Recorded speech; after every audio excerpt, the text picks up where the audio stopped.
CBS News special report. Good afternoon. We are continuing our coverage of the failure of the repeal of the Republican Obamacare bill. The bill was pulled just a little over an hour ago by the Speaker of the House because he could not muster enough Republican votes to pass it. Now, President Trump has just made remarks about the failure of the bill, the failure of what was his signature campaign promise. He was speaking at the White House after an event there, and his remarks were taped by the White House pool. And in just a moment, in about a minute, we will have those remarks as they are fed out live. Margaret Brennan is at the White House for us today. Margaret, what has the president said so far? Well, Scott, the strategy here seems to be trying to pin this on a failure to get enough Democrats on board. But as you pointed out, it was the president's own party that wasn't fully supportive of this Republican plan to overhaul health care. The campaign pledge had been repeal and replace the plan known as Obamacare. And now it seems to be collapse and replace. That is betting that the healthcare system that is facing real difficulty in places like Kentucky and Tennessee will eventually force the hands, and because it'll hurt the public enough to have their legislators get on board with a new version of the bill. No timeline yet on that, Scott. Margaret Brennan, thank you very much. This is the president just a few minutes ago with his first comments on camera in the Oval Office. Let's listen in.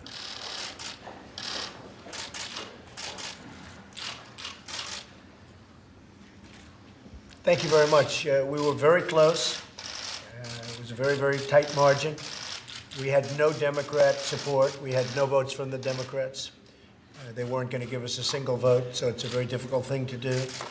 I've been saying for the last year and a half that the best thing we can do, politically speaking, is let Obamacare explode. It is exploding right now. It's many states have big problems. Almost all states have big problems. I was in Tennessee the other day, and they've lost half of their state in terms of an insurer. They have no insurer, and that's happening to many other places. I was in Kentucky the other day, and similar things are happening. So Obamacare is exploding. With no Democrat support, we couldn't quite get there. We're just a very small number of votes short in terms of getting our bill passed. A lot of people don't realize how good our bill was because they were viewing phase one, but when you add phase two, which was mostly the signings of Secretary Price, who's behind them, and you add phase three, which I think we would have gotten, it became a great bill. Premiums would have gone down, and it would have been very stable, it would have been very strong. But that's okay. But we were very, very close. And again, I think what will happen is Obamacare, unfortunately, will explode. It's going to have a very bad year. Last year, you had over 100% increases in various places. In Arizona, I understand it's going up very rapidly again, like it did last year. Last year was 116%. Many places, 50, 60, 70%. I guess it averaged, whatever the average was, very, very high. And this year should be much worse for Obamacare. So what would be really good with no Democrat support, if the Democrats, when it explodes, which it will soon, if they got together with us and got a real health care bill, I'd be totally open to it, and I think that's going to happen. I think the losers are Nancy Pelosi and Chuck Schumer, because now they own Obamacare. They own it, 100% own it. And this is not a Republican health care. This is not anything but a Democrat health care. And they have Obamacare for a little while longer until it ceases to exist, which it will at some point in the near future. And just remember, this is not our bill, this is their bill. Now, when they all become civilized and get together and try and work out a great health care bill for the people of this country, we're open to it. We're totally open to it. I want to thank the Republican Party. I want to thank Paul Ryan. He worked very, very hard. I will tell you that. He worked very, very hard. Tom Price and Mike Pence, who's right here, our vice president, our great vice president. Everybody worked hard.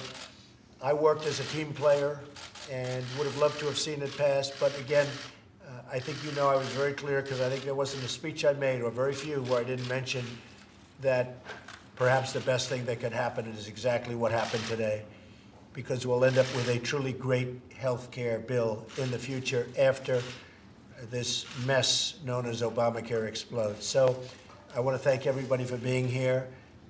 It will go very smoothly, I really believe. I think this is something, it certainly was an interesting period of time.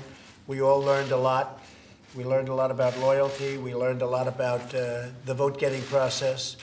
We learned a lot about some very arcane rules in, obviously, both the Senate and in the House.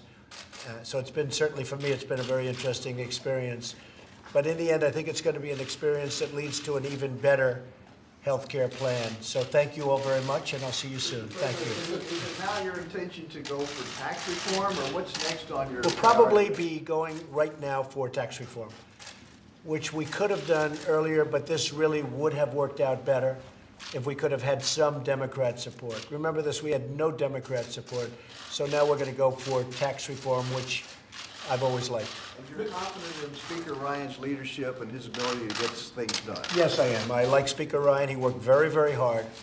A lot of different groups. He's got a lot of factions, and there's been a long history of liking and disliking, even within the Republican Party, long before I got here. But I've had a great relationship with the Republican Party. It seems that both sides like Trump, and that's good. And you see that, I guess, more clearly than anybody.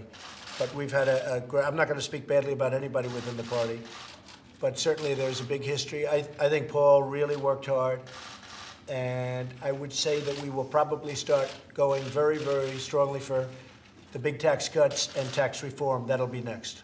Mr. President, sir, is it fair to Americans to let Obamacare explode? Well, it's going to happen. There's not much you can do about it. It's going to, bad things are going to happen to Obamacare. There's not much you can do to help it. I've been saying that for a year and a half. I said, look, eventually it's not sustainable. The insurance companies are leaving, you know that. They're leaving one by one as quick as you can leave. And you have states, in some cases, soon will not be covered. So there's no way out of that.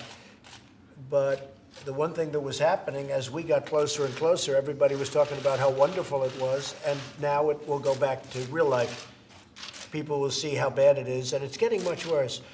You know, I said the other day when President Obama left, 17, he knew he wasn't going to be here. 17 is going to be a very, very bad year for Obamacare. Very, very bad. You're going to have explosive premium increases, and your deductibles are so high people don't even get to use it. So they'll go with that for a little while, and I honestly believe, I know some of the Democrats, and they're good people. I honestly believe the Democrats will come to us and say, look, let's get together and get a great health care bill or plan that's really great for the people of our country. And I think that's going to happen. You could have passed the bill in the House without any Democratic support. Why do you think you weren't able to craft a deal among the Republican Party? Well, we were very close. We were just probably anywhere from 10 to 15 votes short. Could have even been closer than that. You'll never know because you never know how they vote. But in the end, I think we would have been 10 votes, maybe closer. But it's very hard to get almost 100%. You know, you're talking about a very, very large number of votes among any group. And we were very close to doing it. But when you get no votes from the other side, meaning the Democrats, it's really a difficult situation. Will you reach out to Democrats now?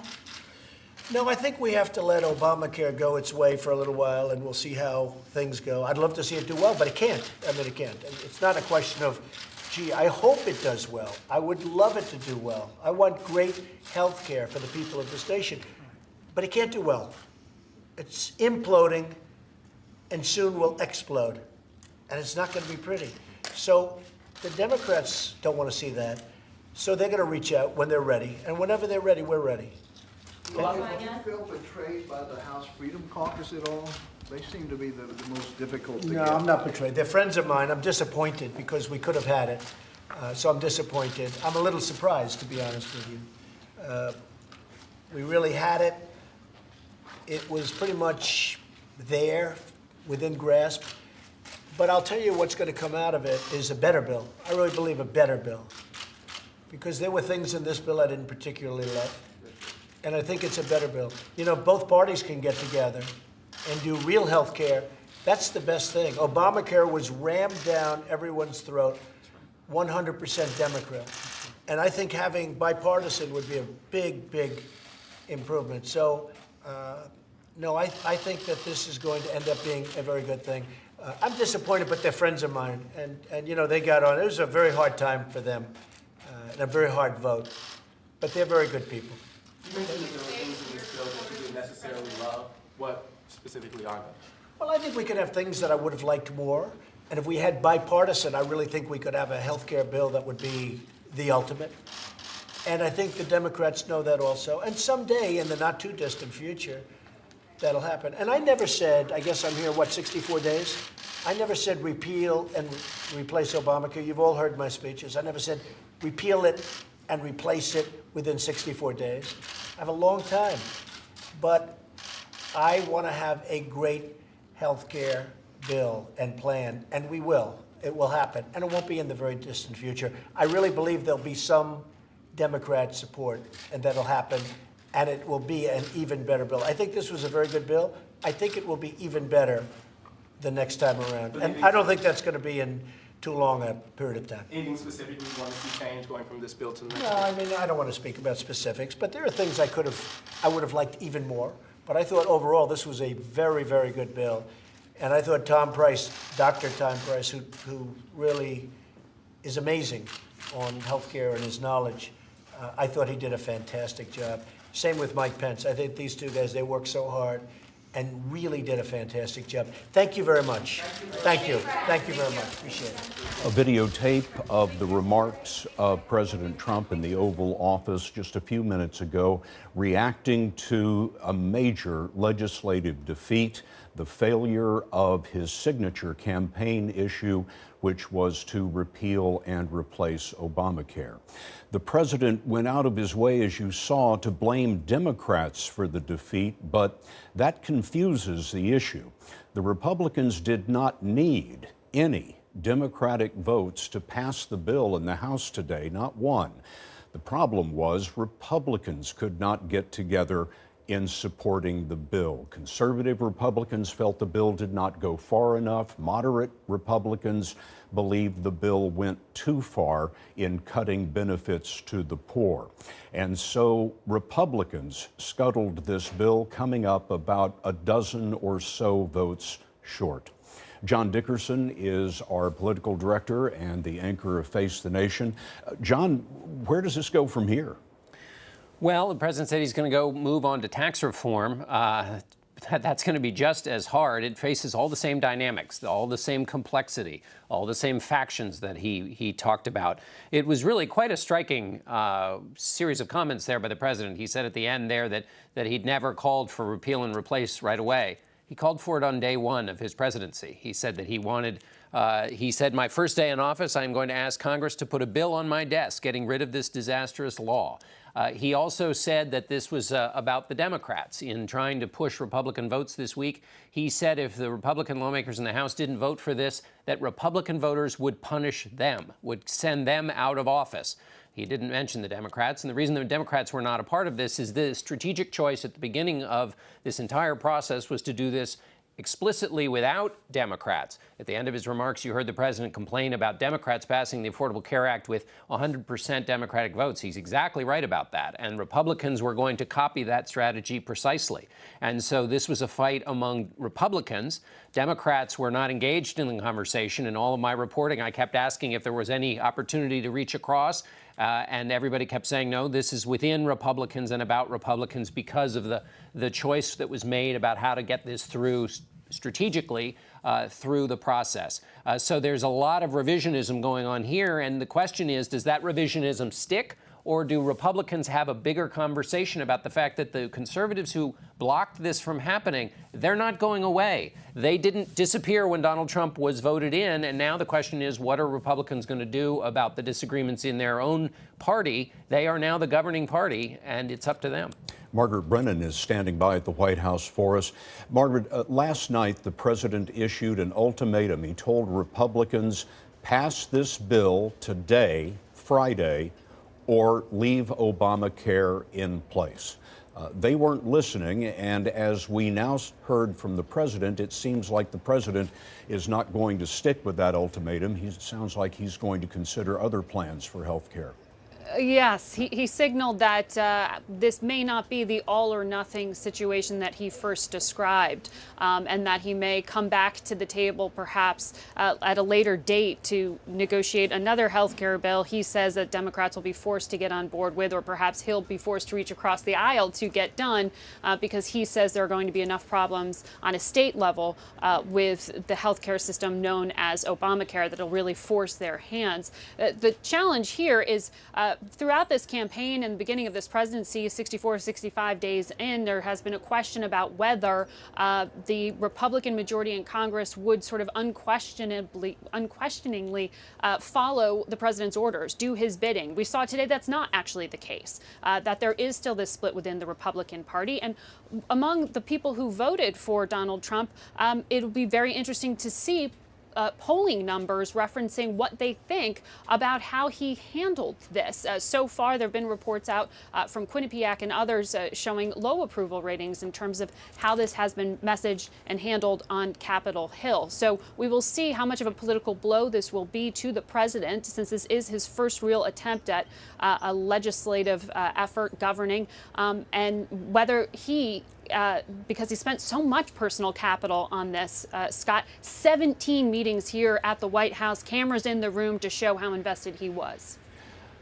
Margaret Brennan at the White House. There will be much more about this on your local news and our CBS stations and on our 24-hour streaming news service, CBSN, and of course right here on the CBS Evening News. Until then, I'm Scott Pelley, CBS News in New York. For news 24 hours a day, go to CBSNews.com.